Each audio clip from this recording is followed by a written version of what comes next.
आता हे तुमचं एकाच खाड्याचं आहे ना. आता एका खाड्याचं तुम्ही याला आपले औषध कोणते कोणते सोडलेत तुम्ही? हे सोडलं हा किती किती औषधं सोडले तुम्ही? दोनदा सोडले ना. म्हणजे ते स्टिमरीज, शेत, बायो99 आणि NPK हे एकदा सोडत याला, नंतर पुन्हा एकदा NPK दिलं होतं. आणि मग आता बघा, आता याच्यामध्ये तुमचा अंदाज तुम्हाला काय वाटतं बरं? समजा अद्रक कशी होती आपली आधी?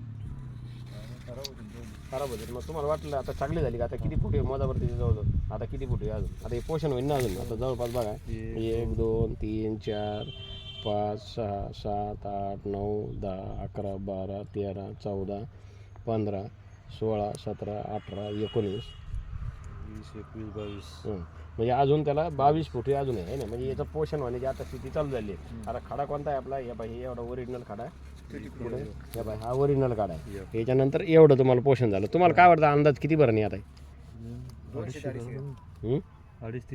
250-300 पर्यंत जाईल आहे की नाही. आणि आता मुळी पण बघा, म्हणजे लोकांची जर समजा तुम्ही जिथं औषध नाही वापरलं तिथं पहा, ही जी मुळी आहे की नाही, ही जाड मुळी भरपूर राहते. पण जाड मुळीला ही जी तंतुमय मुळे हे मुळे महत्वाचे. आता इथून पुढे हे अन्न वाढणार आहे. यानं जेवढं अन्न वाढलं तेवढं तुमचं काय होईल? पोषण चांगलं होईल.